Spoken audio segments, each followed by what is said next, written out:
let me remind you about a couple things that are up in Canvas. If you go to modules, let me become a student. Hey, all right.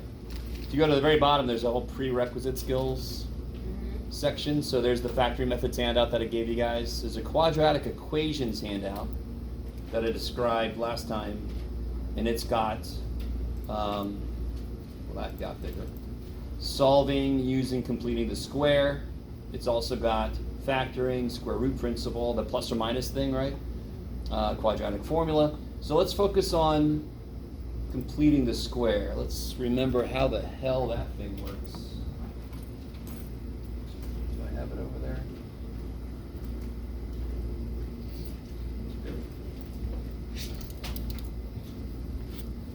All right. Oh my goodness, multimedia crap. Okay. I missed my chalkboards. Okay. So guys. Okay. If I took x plus 3 and I square it, do that for me real quick.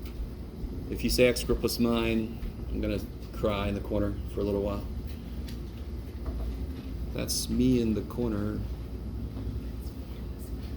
I love it. Some of you guys will look at me like, that's what I was going to say, dude. Go cry. How do you square something? Don't you have to multiply it by itself, yes? Okay, so what do you get? X squared plus? Good. 3x, 3x, 6x plus 9. Where'd 6 come from? 3 plus 3. Twice 3. Where'd 9 come from? 3 squared. Let's do another one. X minus 4 squared. Can you do it without writing it twice now? X squared minus 4 minus 4.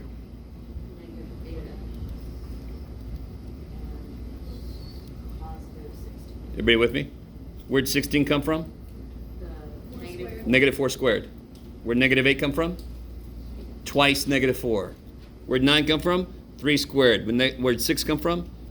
Double 3. Yes? Right? So, what this means is I can kind of work backwards. If I have x squared plus 10x, and I want to know, what do I add to that so that I can factor it like this? Well, let's think back. Where did these numbers come from? It came from twice the number that's here, correct? So, 10. It would have come from twice the number that's here, so what number would have to be here? 5. So the first step is the middle term, cut it in half. 25. No, I just cut that in half. You're getting ahead of me. Hold on. So that's what goes here. So I already know what the answer is going to be. Now I just got to figure out what number to put. Remind me, these numbers, where did they come from? The number that I have here squared, correct? All right, so what's got to go here? 25.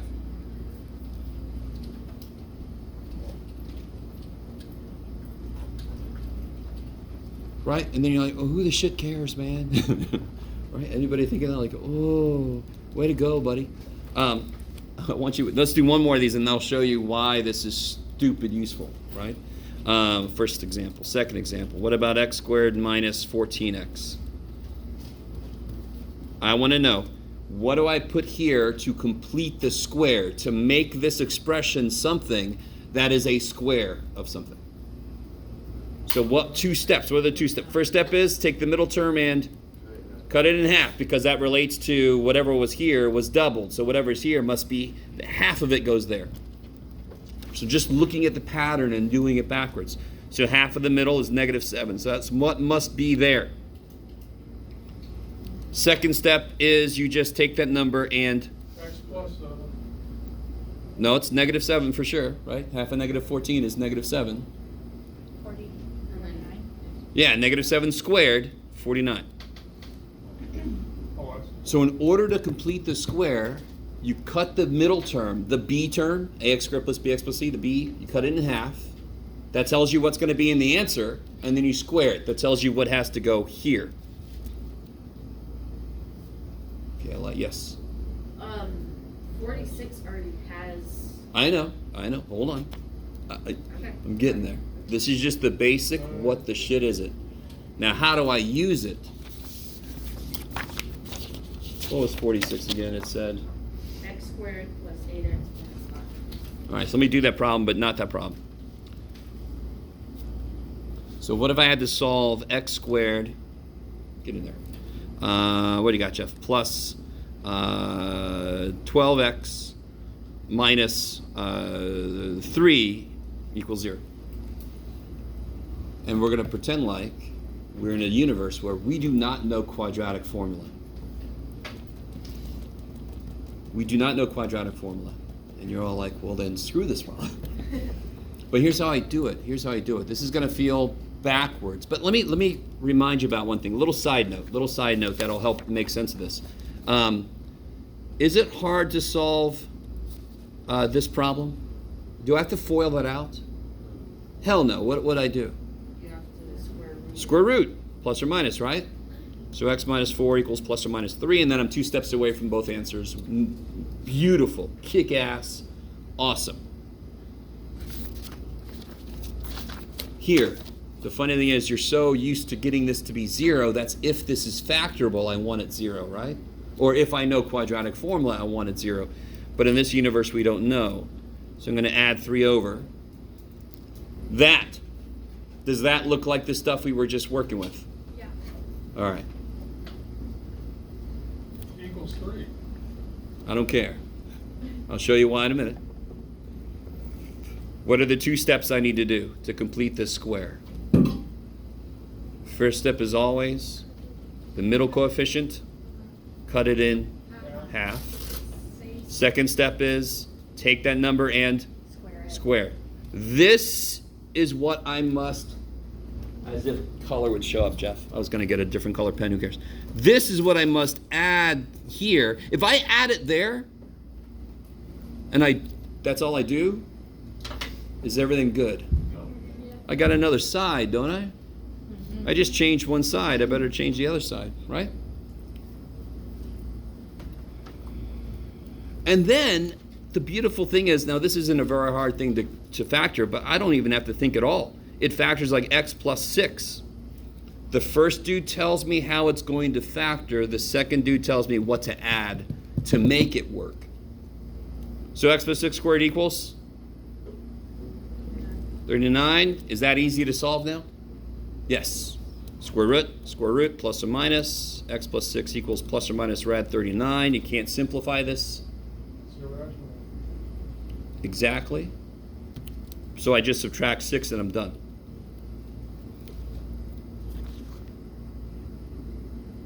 Maybe?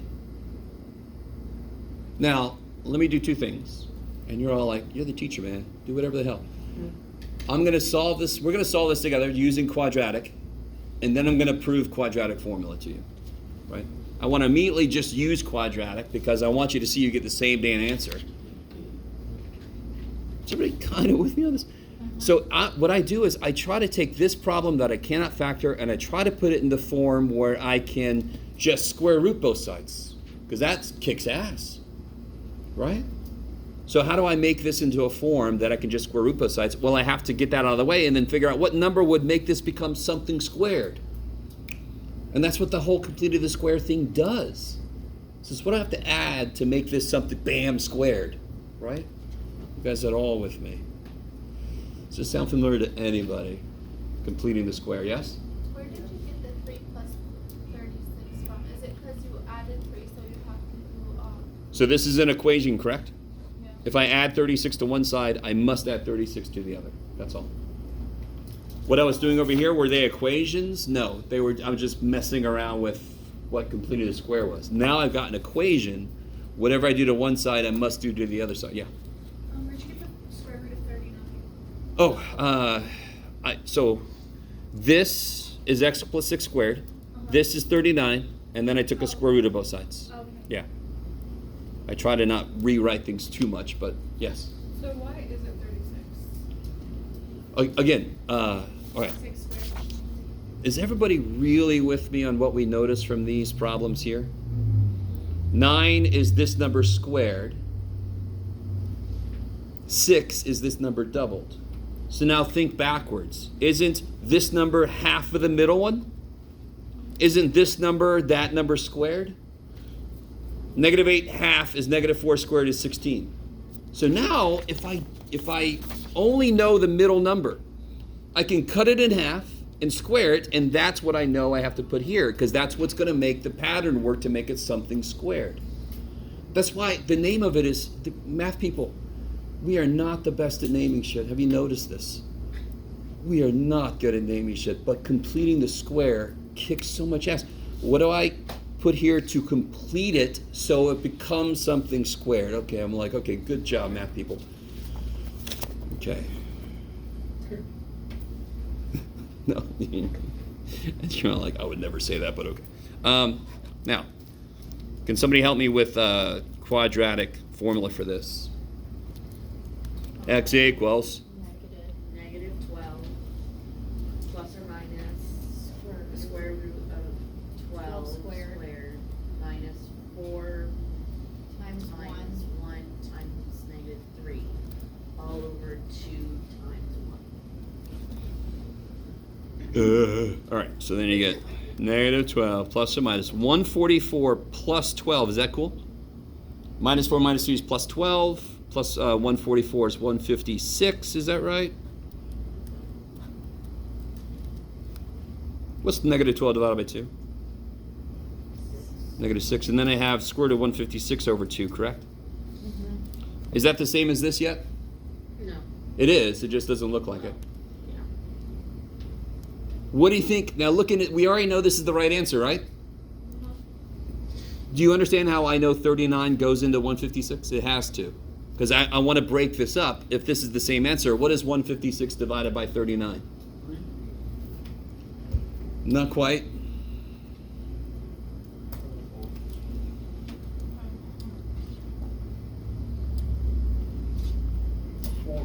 Four. Yeah. 4 times 30 is 120. 4 times 9 is 36. 120 and 36 is 156. Kick ass. Even if you couldn't do that shit, you would just start dividing 156 by 4, 9, right? Because what do I want to do to simplify a radical? I want to break it up into a square number and something else, correct? Mm-hmm. So the best thing to do is just start dividing the thing I got by square numbers. 156 divided by 4 is 39. So this is 4, square root of 4, square root of 39. So this is negative 6 plus or minus 2, square root of 39 divided by 2. Those cancel. Same stupid answer, of course. It's got to be the same answer because it was the same problem, right? All right, let me hang out here for a second. So we all know quadratic formula. We forget completing the square because the poor little guy, you know, poor little guy. Yes? For the completing the square, are we able to use the completing the square formula, the a in parentheses x plus b over 2a? What the hell is that? Oh, is that in the book? No. Shit. Just Well, scratch what that. page is that on? Yeah. I don't remember. Let me see if I can find it. It's Yeah, so. I looked at it and I was like, you know It what? Well, I is- think I tried one of the problems and then I tried to like check my problem.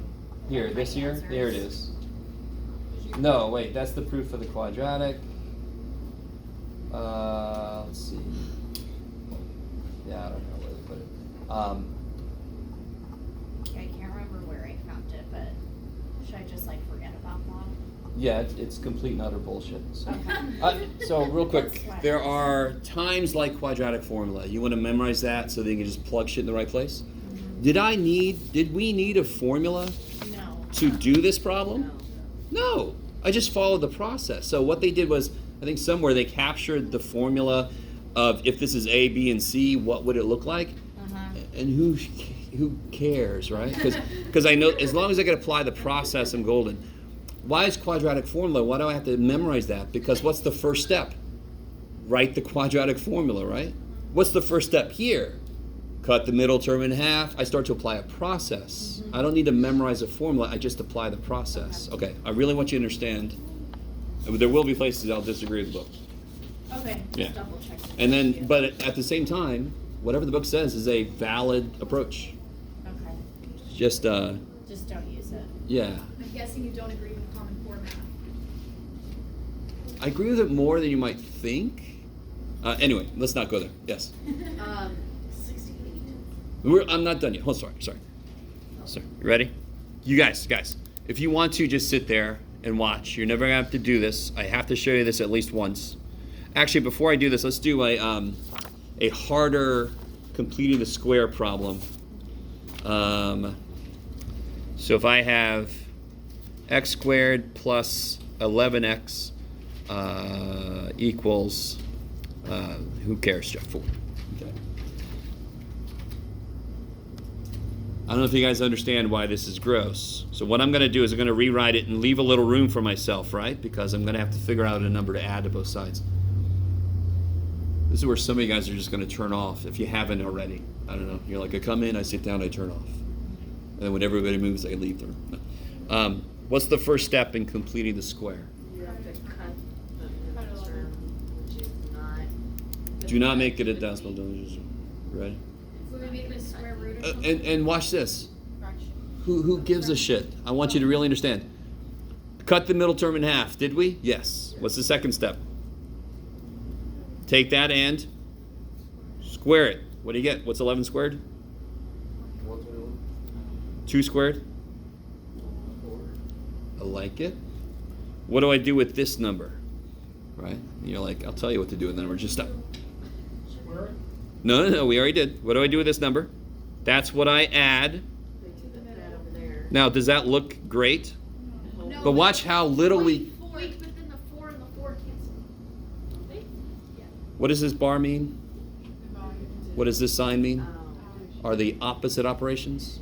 So remember what I said. Anytime you're about to cancel stuff, take a second and go, are the operations opposite? I don't blame your brain for getting excited going, oh shit, that becomes easy. But then you're like, brain, I'm sorry, man. It ain't. Now, if I ask you to factor this, that would suck. But watch this. I ain't got no work to do, even remembering grammar. I ain't got to do that. Remember what this number tells me? That It's how this factors. I don't have to think at all. Just whatever that shit that is, I put it there. That's how that factors. On this side, I got some shit to worry about. Right? Combine those. Don't have to multiply this by 4. Everybody with me? It's fractions. And part of your brain goes, oh, no fractions. But just do it. It's not really that hard. 16 plus 121, is that cool?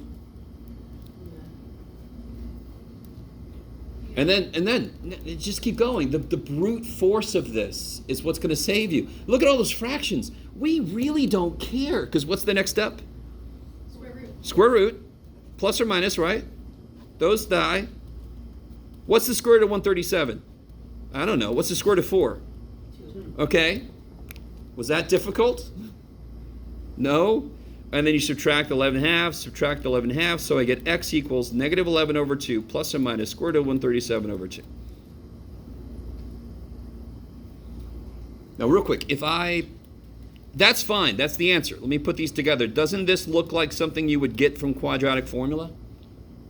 Yeah. Because that's what we just did. We did the quadratic formula, but we did it the long way. We didn't apply the shortcut. Quadratic formula is just a shortcut to completing the square. How you said we didn't have to do it, we wrote it all down. What's up? I'm sorry. Oh, it's just funny how you said we didn't have to do it, and my brain turned off, and I just wrote it all down. Oh, okay. I just want to show you that it doesn't matter what's in the middle. You just brute force that sucker, right? Now, some of you guys might be right now, I would not blame anybody who's out there going, okay, if we got quadratic formula, why the shit are we doing this, Jeff, if it's a shortcut to completing a square? Because completing a square has a ton of other uses. It leads to a shortcut for this, but then it has a ton of other things we use it for. So we have to know it. Okay, I like it. Well, you have to know it if you want to do well. I should say like that. If that's not your goal, you don't have to know it. Now, this you really don't have to write down. Just watch. Just help me a few times, okay? You're going to love this shit. Do you notice every problem we've done so far, what's the first number? 1. So whenever you want to apply completing the square, the first coefficient has to be 1. It's kind of like what it was hardwired on. Is my first coefficient 1? Yes. No. It's an A. It's an A. So let me divide by It A. could be anything. You guys with me? Yes. We already really enjoy this, yes? Yeah. Okay, I think I've done it this way before. This is nothing you ever have to do, ever. Because this is well, I mean, your teacher might have had you do it. Yeah. This is the proof of quadratic formula. So once we do this once, we never have to do this again. I could just use quadratic formula, right? But I can't let you escape without seeing where it came from. You're just going to blindly use it. You shouldn't be. You should show me how that shit works, right? Let me move. I know all the letters are making it look very different, but I'm going to move that out of the way, just like I would in the other problems. Going to move that out of the way, make some room, correct? Now here's where you really have to trust me on this. Brute force. What's the first step to complete the square? Cut this guy in half, right? Whenever the middle term is already a fraction, what is cutting something in half? Isn't that 1/2 times it? Yes. So isn't that b over 2a? It's already sort of looking familiar, yeah? Second step is take what I got and square it. Right? A process doesn't we give a shit that there's fractions and there's variables. Process doesn't give a shit. What's the process say I do with this? That's what I add. Is it gross? Yes. Do we care? No, we just have to write it down there. If I write it there, I better. Okay. Again, it looks gross. Who cares? I'm just writing it. I just put it where it goes. Okay, maybe. All right. So I know how this factors. That would be truly horrendous. If I just gave you this on the first quiz and it said factor this, you guys would have been okay to come up and kick me in the leg. But now, factoring this is easy as shit. Does anyone know how to factor this? X plus B over 2a. The first step tells me how this sucker is going to factor. I don't have to factor. I just put that there. Squared equals now. Now, here's where things get exciting, and even this is not that hard. It's got a lot of shit in it. How do I make an LCD? multiply. This guy needs a 4 and another a. So then I get b squared minus 4ac. What? Over. All right, math boy, calm down. B squared minus 4ac. Does that sound familiar? Right? And now you see where it came from. What's the next step? So this looks gross, yes?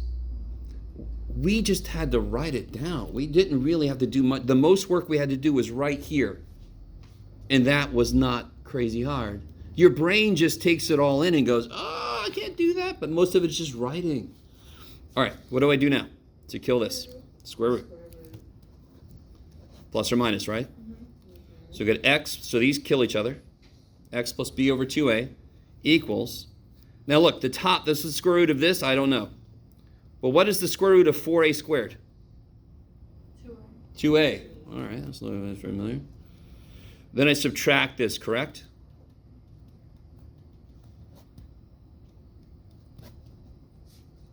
And then I can combine them, because do they have LCD? All right, blah, blah, blah, blah, blah. Okay. Right. So it's not just, we didn't just sit down and go, what do you guys think? Plus or minus? Yeah. Should we do like 4 times AC? Yeah, let's just do 4. No, it's just what freaking happens, right? Okay, maybe. All right. I just can't let you pass pre-calc without having at least seen the derivation of quadratic formula. Okay. Any questions on any of that? I think they also have that in the book. I think I saw that as I was scrolling around. Yeah, they do it on page 142. They prove the quadratic formula. In case you want to, you're like, I didn't get enough of that. Let me go take a look again. Okay. Anything else? I feel like I was about to do something else. Can you remember? No. Okay. Yes. 68. Oh. I was like, there's no way. Oh, that's right. You had a question. 68. Like, there's- Where are we at? What is 68? It's the one with the shading thing, yeah. Chapter 2? Shading thing. Chapter 2? Yeah.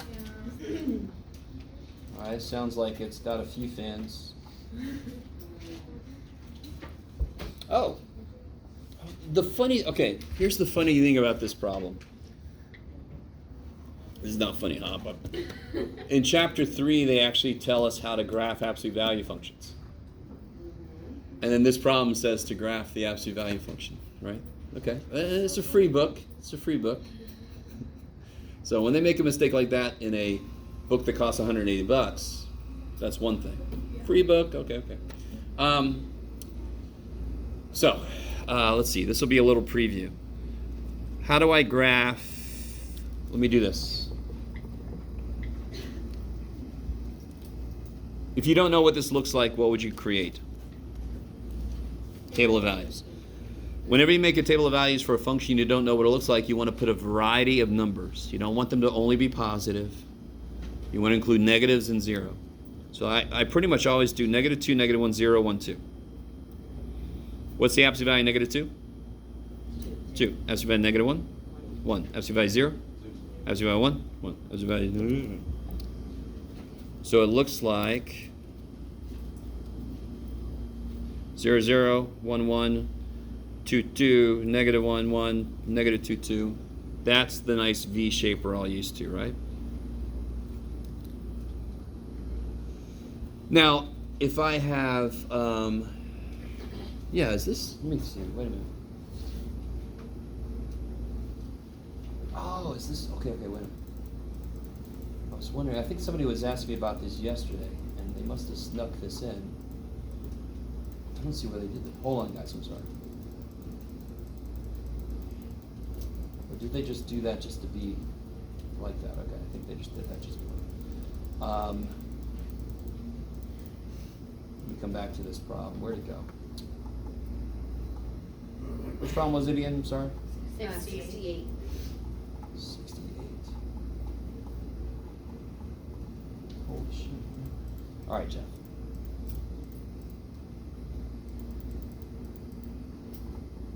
Here. No. Oh, here we go. Oh, boy, I tell you what. You're like, oh, this is the best part of class, man. Thank you. Okay. So how would I graph the absolute value of x plus 3? You would just move it over.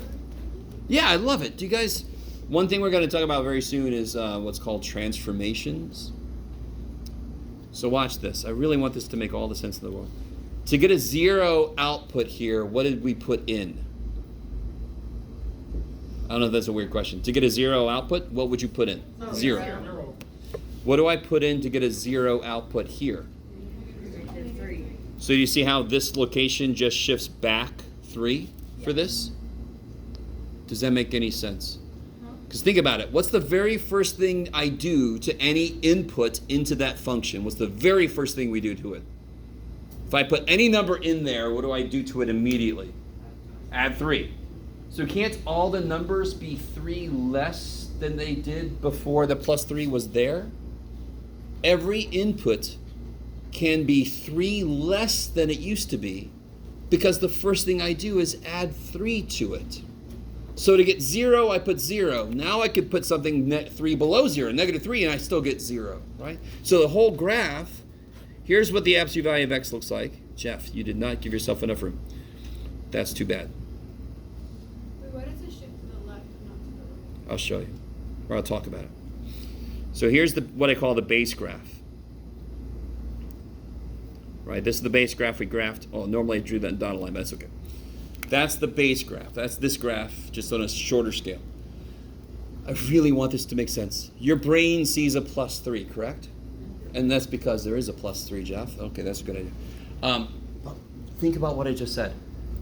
If the very first thing is I add 3, can't everything coming in be 3 less than they were before? Because I'm giving it 3 right when it comes in. So if it cost $10 to get into a bar, and you got $7, but my friend Joe's right there. He's gonna give me $3. Do I need $10 to get in the bar? 7. Won't 7? Doesn't that shift back 3? Don't I need? Now I need 7 because bam, now I got 10, right? So the very first thing I do is get added 3 to me. I could come in with 3 less than I had before. That's why the whole graph is going to shift 1, 2, 3 back. It's going to have the exact I love it. The exact same shape.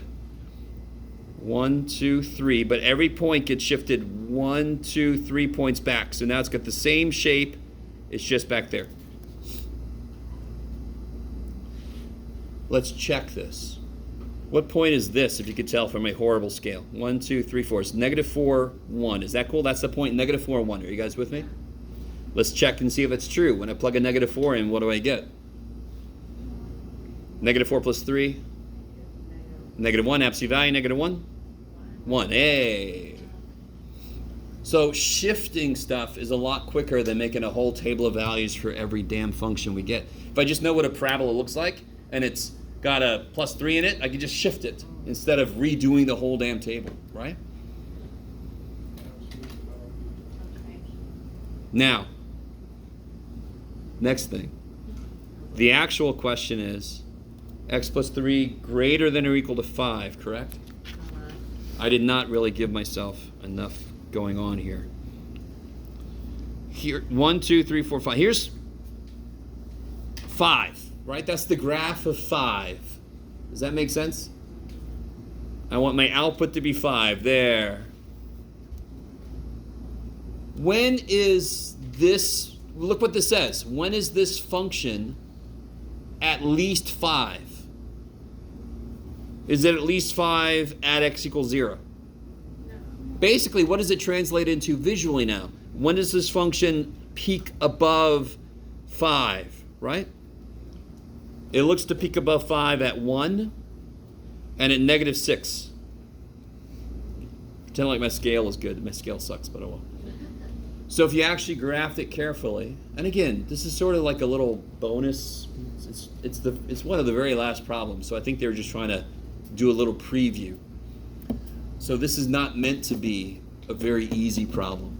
But if you graph this and you graph 5 and you think the question is, when is this function above 5?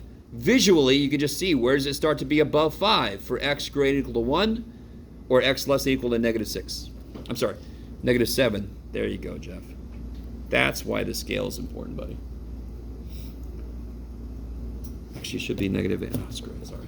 So you graph it better than I did. You could actually see where it gets above 5. We'll come back to this transformation stuff soon. Yes? So what about the whole, it said something about shading?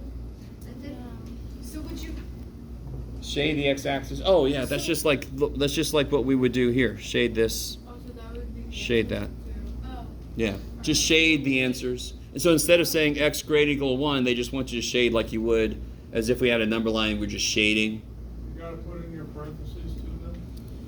I mean, yeah, technically it should be bracket because it's allowed to equal. Yeah. I think it's 2 instead of 1.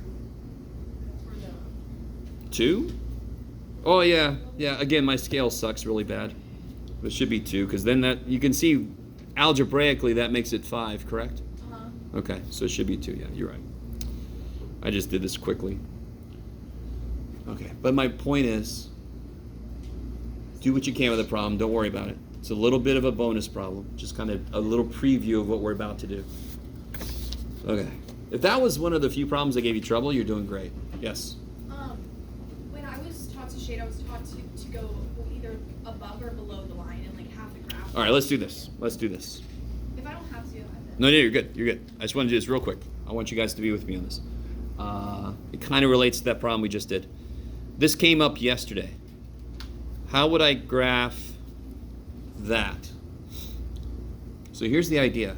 How would you graph x greater than 3? What would be the most important point to put on your number line? 3, because that's the divider between answers and not answers, correct? And then which way would I shade? In this case, because it's like an arrow, but also, if I plug a 4 in, is it true? Yeah. Yes, so then I shade in the direction of what works. And then, of course, we put a little parenthesis. Are you with me? In the past, we would have put an open circle, right? Stay with me now. How many variables are there in that inequality? How many variables? 1, right? X. So how many dimensions do I have to represent? 1. All dimension means is the number of variables that could possibly have value. So if I only have an X, I only care about X. If I have X and Y, oh shit, I gotta give Y a... Oh, I remember you said yesterday only if it's 2 dimensional. Yes. Okay, So this one is 2-dimensional, correct? Uh-huh. Okay. So what was the very first thing we plotted on the number line for this problem? 3. 3, because that was the divider between answers and non-answers. Here, I want to graph X plus 1. If I cut a line in half, isn't that cut at a point? Yeah. If I cut a plane in half, isn't that cut at a line? You with me?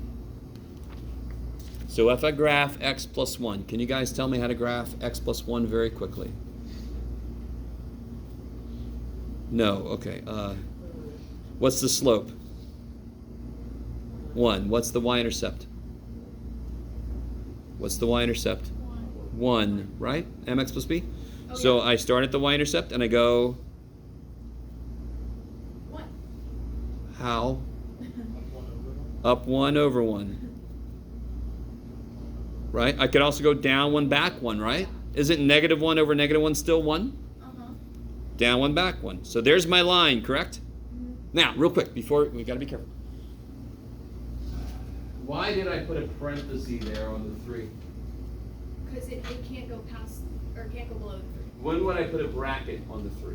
When it includes the 3. Alright, so this does not include 3, I put a parenthesis, correct? Uh-huh.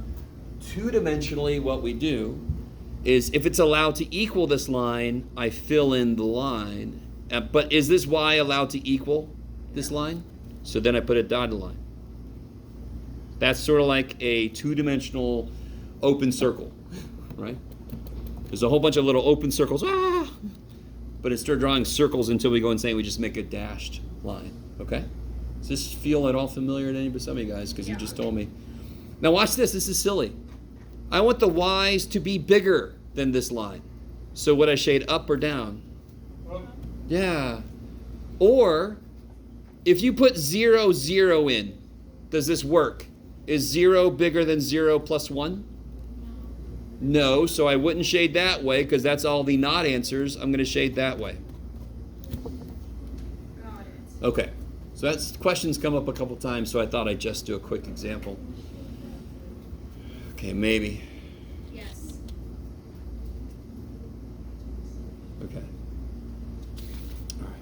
And in real life, real quick, in real life, we might have multiple conditions. Like I have to be less than this line, and I have to be greater than this line, and I have to be less than this line. So then this would define my safe area. If I have to be less than this, and greater than this is the safe area.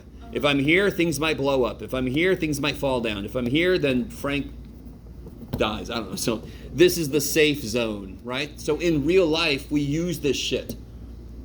There's a little safe zone. And so if you have a little dial that goes to the red, that means that I'm starting to approach one of these boundaries.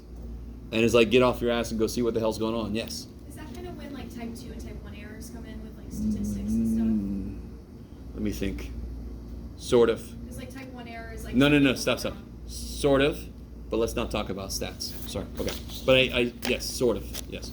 All right. I've completely forgotten what I was going to do. Let me see.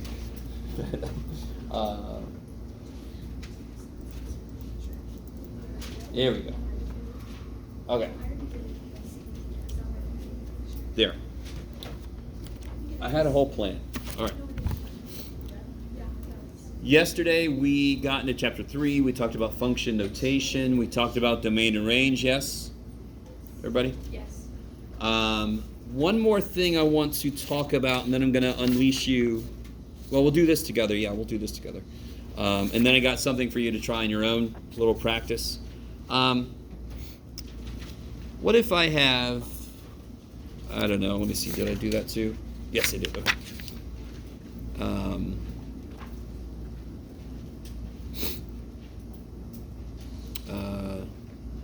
Sure. Okay. So I have those two functions, right?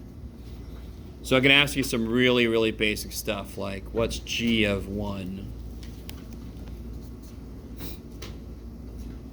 So what's g of 1?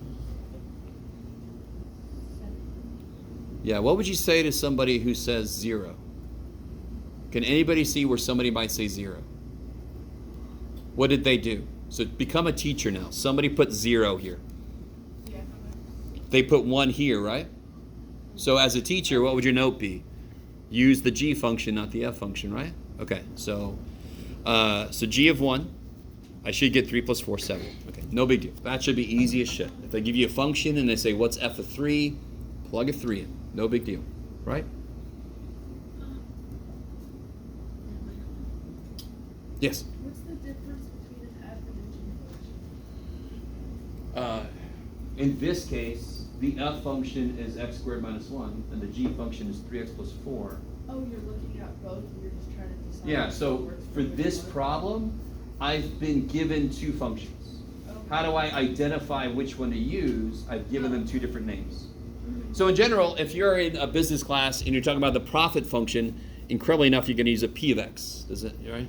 Yeah. Or if you're talking about the number of strawberries you picked, you might use s of x, right? Okay.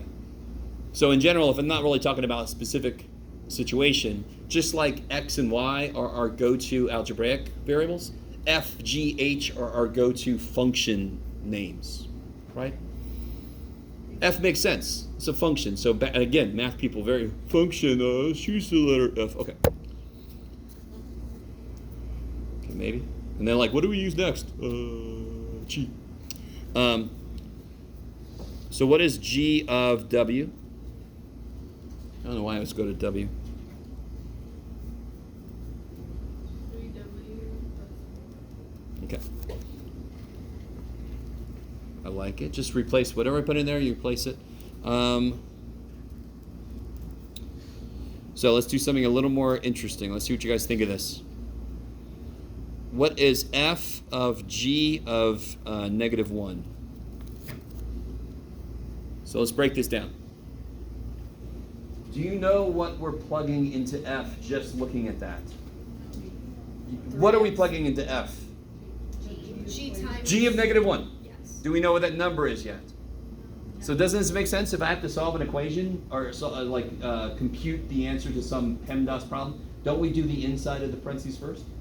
So inside the f is g of negative 1. I got to figure out what the shit number that is before I can plug it into f, correct? So just like always, you start from the inside. You could do like little side work. Figure out what g of negative 1 is. So what is g of negative 1? Minus 1 plus 4. I like it. Negative 3 plus 4, right? Okay. So now I know that g of negative 1 is 1. And then I just plug a 1 in, and now I get 0. Okay. So this is what's called composition of functions. Do you have to know that word? I don't know. But this is composed of both f and g. So we call it the composition of functions. It's really unfortunate that they don't write it like this often. They often write it like this. Oh, I've seen that before. Right? And this seems appropriate because this is what students feel like they're in. But this is so dumb. I wish we had never invented that stupid notation because all that means is f of g of negative 1. See, look at that little O like it's saying of. You guys semi with me? Yeah. So how do I work functions? Whatever's in here, I put it into there. If this itself is a problem, I figure it out first and then I plug it in. Okay. So 1 would be plugged into the f of x function. Yeah, so if I figure out what that number is and I know it's 1, now I know what to plug into f. So I go do it. So what about this? What is f of 3?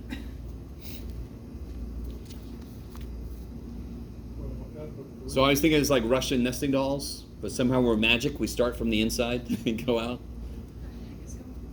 So f of what? What is f? Do you see what I'm, so very innermost, correct? And then you kind of work your way out. What am I plugging into this f? This shit. What am I plugging into this f? This shit. Okay, let me figure out what that shit is so I can start to work backwards, right? Can somebody just tell me what f of 3 is? 8. Now, what is f of 8? 63. 63. Now, what is f of 63? Let me see, 3600. 36. 3960. 3959? Is 63 squared minus 1? I don't know. I think it's. Damn! So close, John. I'm sorry. I'll retire. What did I do wrong? Oh, that's what I did wrong. Oh, it's just because you flipped 63 into Is everybody cool with this is 8? Yes? yeah. Okay. And then when I plug an 8 into f, I get 64 minus 1 is 63. So what does this tell me to do? Plug a 63 into f, right? So I'm just sort of like, I call this dominoes. This one falls, then this one falls, then this one falls, right? Can we use brackets if there's too many parentheses? Of course. Yeah, I could have written it like this. That would have been smart. So the minute you got more than 2 parentheses, you start using the other stuff, yeah. Okay. All right, so that's called composition of functions, yes? So on the test, can we use a calculator and like follow? Yes. If I give you a problem, I'm not going to make you do like 118 times 57 by hand, right? This is not pre-algebra. So that first one was not no calculator because you didn't need one. I needed to test certain things with that calculator. Most of everything else in here is going to be on the calculator. There's going to be a few times where a test might have a part 1 no calculator, part 2 with a calculator. Okay. But part 1 then would not have the equivalent of 118 times 57. That's just busy work, right? All right, so let me give you guys this. We're going to work on the side that's got like the 2 blue eggs. We're going to do that side together. You guys know the 2 blue eggs in that? No, I'm joking. There's no 2 blue eggs.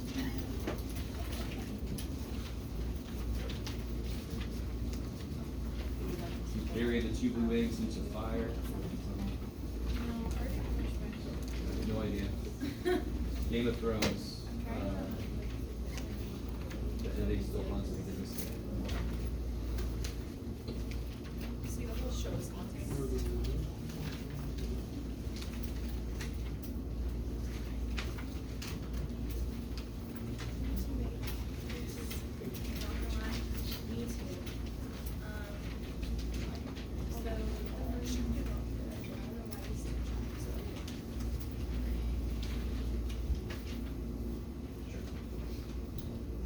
All right, guys, we're going to do this side together. Everybody see what I'm talking about? The eggs. So up here, I was thinking about this. I didn't feel like it, but I was going to make the love, but oh, too bad. Oh,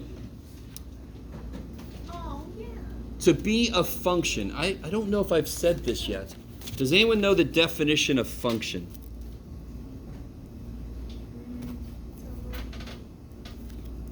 Has anyone ever seen, there's a movie and there was a TV series, Highlander? Oh, And again, it's never a prerequisite to have seen Highlander or Pulp Fiction or whatever else I've referenced. If you've seen it, you'll get something interesting about the definition. So a function is officially something where for every input,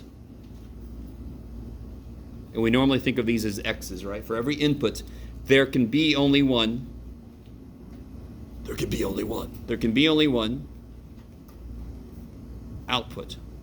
And of course, the outputs we can only consider y. that's where the vertical line test. Vertical line test, totally. I told you.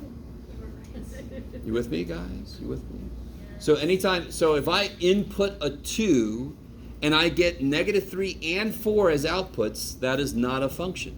What kind of function would have that happen? Well, if I input a 2 and I get both 3 X squared. and -4, y squared would actually be, x equals y squared would have 2 things. So for example, if x equals y squared, if I put a 9 in for x, what would y be? 81.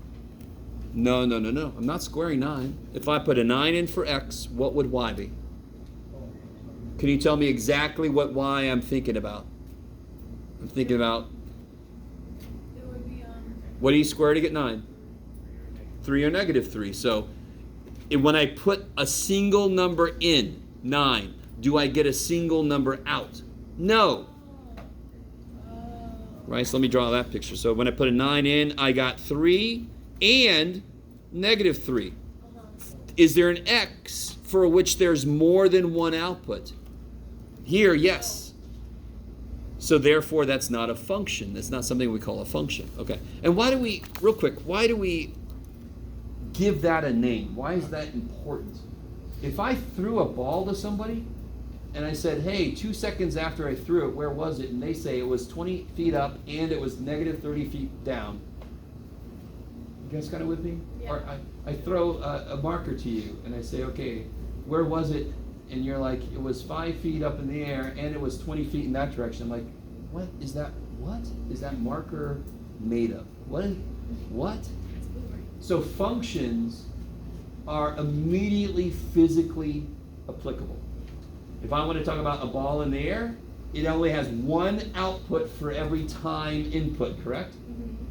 Now, if something weird happens, it might become not a function. If somebody comes out, little samurai sword, and chops it in half, and now I'm like, where's the ball? It's like, well, it's over here and over there. Some weird shit happened, correct? It's not a normal thing. So I like to think about the reason this isn't the full mathematical reason, but it's close enough.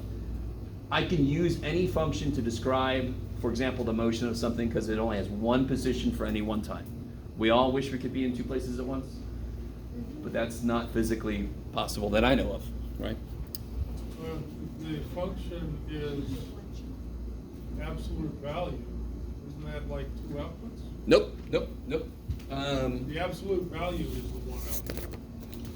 So here's the picture of it, right? I see what you're saying. For any, actually this is basically it here.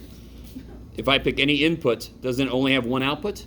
In fact, this is like somebody just said, visually that definition translates into the vertical line test. If I draw a vertical line and I see it goes through more than once, doesn't that mean that this input had 2 outputs? Do you see that? Yeah. So that's why the vertical line test works, because it's basically just a visual application of the definition. Is this a function? Oh, wait, yeah. Every line I just drew, every possible vertical line only goes through once. Is this a function? Yeah. Yes. Is this a function? No. Shit, no. Right? That's that magic ball.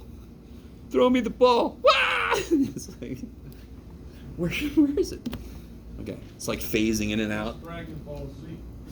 Or Nightcrawler is what I was thinking about, but that'll work too, little.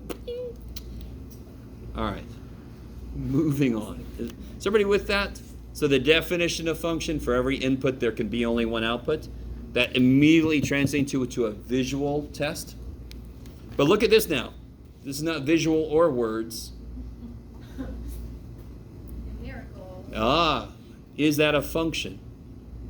Is there any input that has more than one output? No. No. One only goes to -3 and so forth, right? Yes. So that is a function. Check. And actually, all of these are functions. I just realized I didn't give us any. Dang it. In order for this kind of problem to not be a function, can you guys tell me, there's one thing I could change and this would not be a function? There's got to be a 1 in the other axis somewhere. Yeah. So for example, if I change this 2 to 1, wouldn't 1 have 2 outputs? Yeah. Yeah. So if I see a repeated x, that's not a function. It would have more than one output. I love it. My real question here is domain and range, so that's not too bad. What's the domain of this? And again, what's domain again? A collection of all of the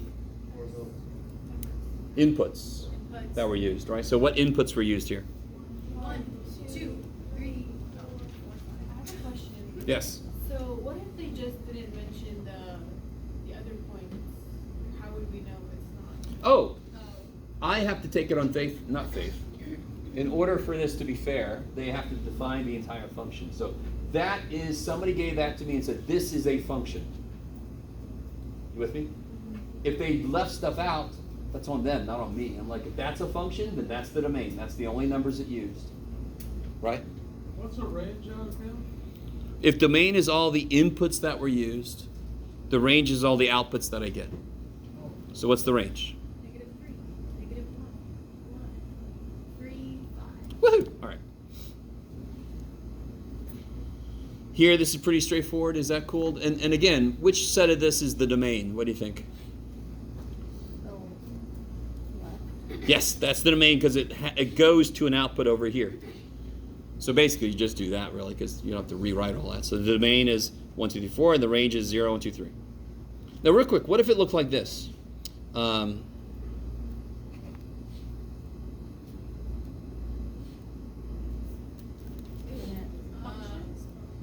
Is it a function? Ooh, I'm tricky. Does 1 go to anything else than 5? Does 2 go to anything else than 5? Does 3 go to anything else than 5? That's all you need. Does it matter they all go to the same thing? No. I guess not. Watch this. The stapler. Let's pretend like it's, let's see, the head of this. There. It's like 5 feet off the ground, right? All right, wait a second. Now how tall is it? How high? 5. All right, wait a minute. Now how tall, how high? 5. So that's physically makes sense. It's not in 2 places at once. It's just staying still, right? So it's fine if the output is the same. What would it have to look like to make sure it's not a function? I'd have to have like 1, 2, 3, 4, 5. 1 goes to 3, 1 goes to 5, 2 goes to 4. Not a function. Because 1 has 2 outputs. Not a function. At 1 second, the ball was 3 feet and 5 feet high. What the shit? Right? These two have a finite amount of elements. Do you guys see what I mean? I can denote them. Can anyone know how many points this goes through? How many points does this go through?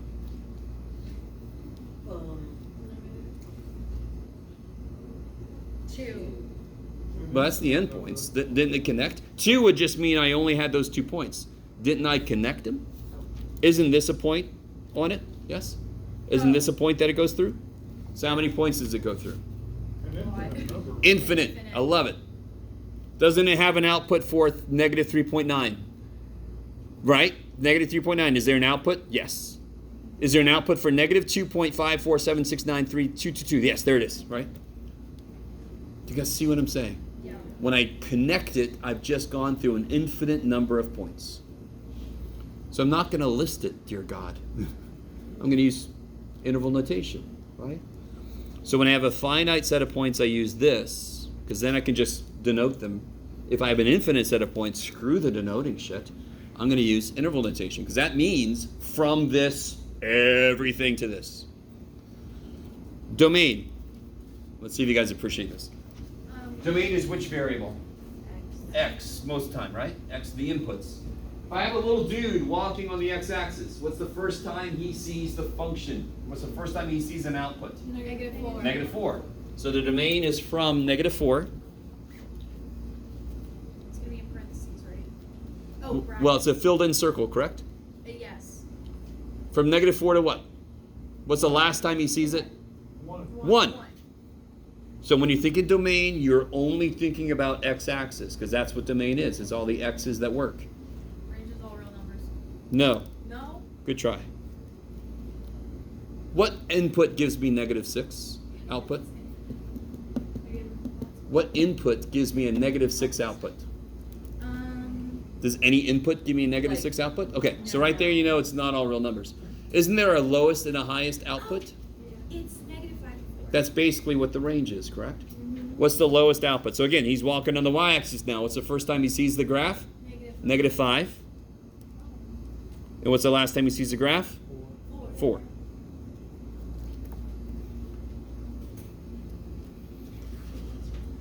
Yes. How do I know if the graph is infinite or if it has a finite amount? See how there's dots instead of lines? Arrows? The arrow supposed to mean that it keeps going? Arrow means keep going. That's the problem we haven't done yet. This is a dot. That means stop there. Okay. I like it. Yeah, but wouldn't the other one Yeah. that sounds opposite. Which one? Sorry. We haven't done number 4 yet. I'm sorry. Oh, yeah. Right? We haven't done number 4 yet. But But the ones up top have arrows. yeah, you said Oh, over here? 3 is infinite. All right, hold on, guys. I love you guys so much. I love you guys. How many numbers So there's two things going on. How many numbers are between 0 and 1? How many numbers are in here? An infinite number of numbers. Does this shading go to negative infinity to infinity? No. Did you have a problem with the first part? Sorry. Give me a number that's in here. Give me a number that's in here. 0.5. Right? Isn't there also 0.499999999999999999999999999999999999999999999999999999999999999999999999999999999999999999999999999999999999999999999999999999999999999999999999999999999999999999999999999999999999999999999999999999999999999999999999999999999999999999999999999999999999999999999999999999999999999999999999999999999999999999999999999999999999999999999999999999999999999999. 2, right? Sorry? You ready? You ready? You ready? What's the smallest number in this set? 0, correct? Can you tell me the next number right above 0? No. You cannot. Why not? Because it would be 0.00000. You're going to eventually put a 1. When are you going to put a 1? After an infinite number. After an infinite number of zeros. That by itself is freaky as shit. There's an infinite amount of things in that section. There's an infinite amount of numbers in here. Just in that. Another way to do it, watch. Another way to think about this, 0.5, correct? If you cut that in half, don't you get another number in here? If you cut it in half, don't you get another number in here? Don't say probably. Yeah. 0.5 divided by 2 is 20, 0.25. 0.25 divided by 2 is 0.125. 0.125 divided by 2 is 0.0675. Couldn't you divide by 2 forever? But then wouldn't everything be infinite? Yeah, if I am including all real numbers, every interval on a number line has an infinite number of numbers in it. Then how do you get a finite one? I have to only include whole numbers, for example. So this is a really good question. Do you see how this is only whole numbers? Yeah. And not just whole numbers, I could include only half numbers. 0.51, 1.52, finite set.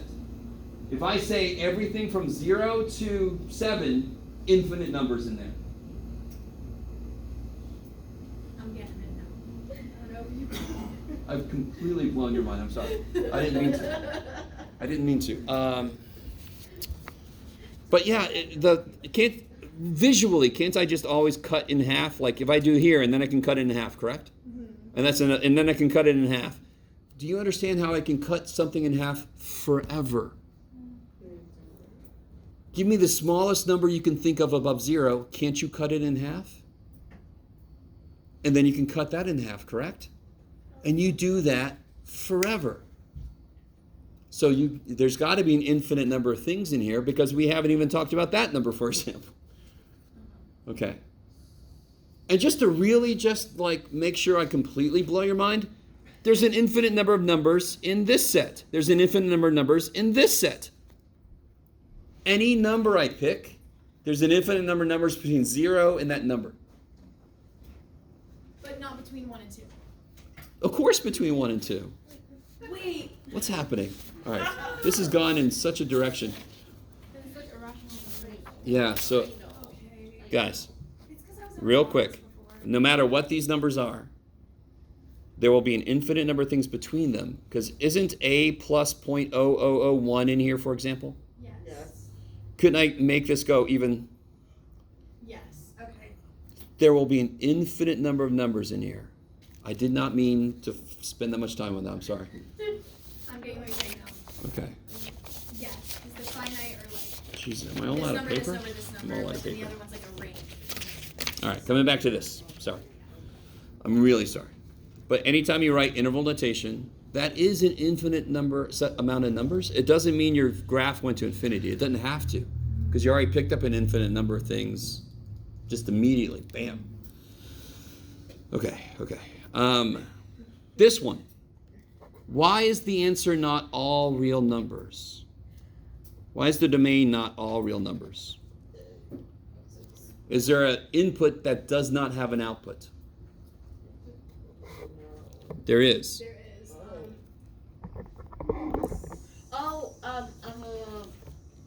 Is there a point that is not on this line? No? Sure, but I mean, the line has all the points that it kind of goes through. There's one place it doesn't get to. -3? There's an open circle here, right? Oh. I didn't even I know I didn't even There's an open circle there, correct? Okay, so that's how I denote Now, what would, real quick, a function that would lead me to this, let me do this. Now I'm a little concerned about going off on too many tangents, but you guys, watch this. Okay. What can x not be? 3. So there's going to have to be an open circle at 3. I'm not allowed to use 3, correct? But can't I reduce this? I can't do that shit, right? But I can do this shit.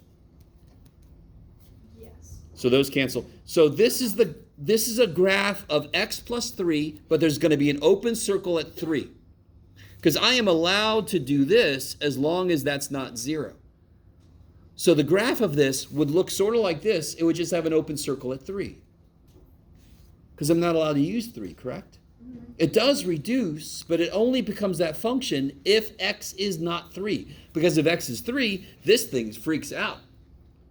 So that's how you get a graph of a line with one open circle. Because it actually started off as something with a domain issue. So the domain is any number but not -3. So here's how, all numbers except -3 basically, right? So here's how you do that mathematically.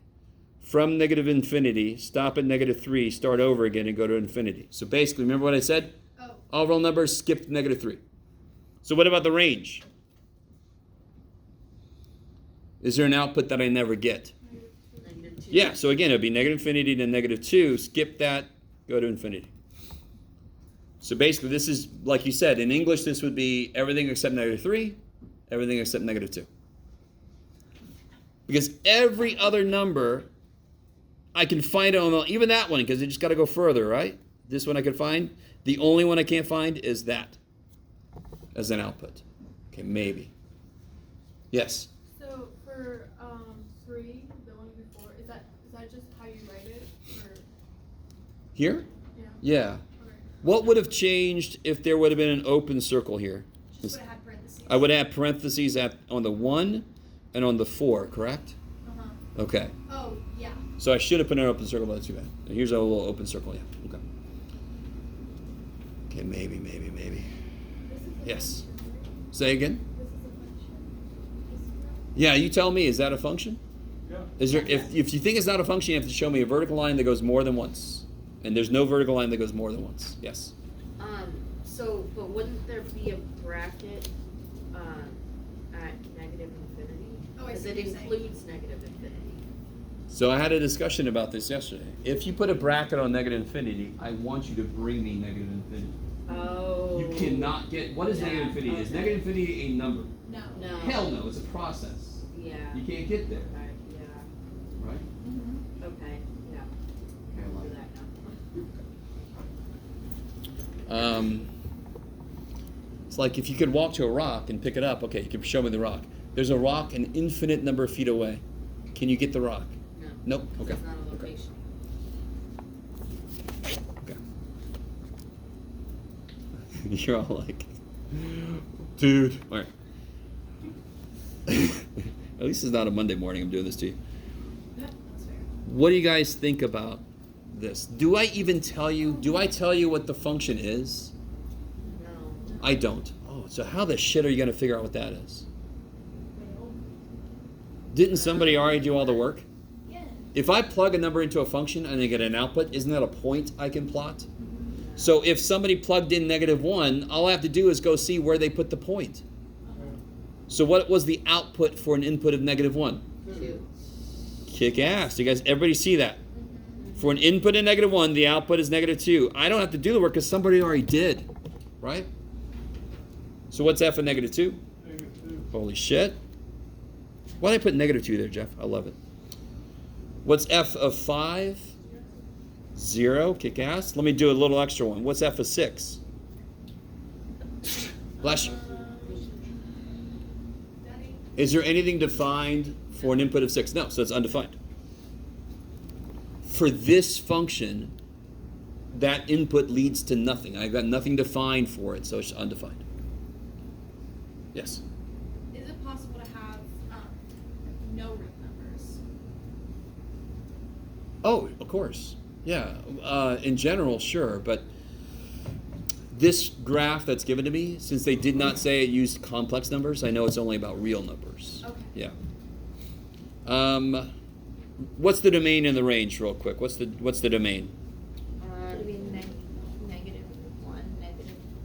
No. -2, Domain -3. is -2. Wait, no, 2, -3. Where does the domain start? What's the lowest x that has an output? -3. Oh, What's the Wait, lowest no, no, x? sorry. Wait. What's the lowest x that has an output? -2. You guys with me? So from -2, is it filled in line? Yes. So I have to use interval notation because I want to include every number from the lowest x. What's the highest x that has an output? 5. See, that's all you got to do. Do you see that? It's like, where does this function live within on the x-axis? From -2 to 5. That's where it lives. Outside of there, that dude is dead. so why is it a -3? Does -3 have an output? It's based off of x's. Oh, okay. We're not doing the range yet. Yeah, sorry. Yeah. Domain is all about x. -3.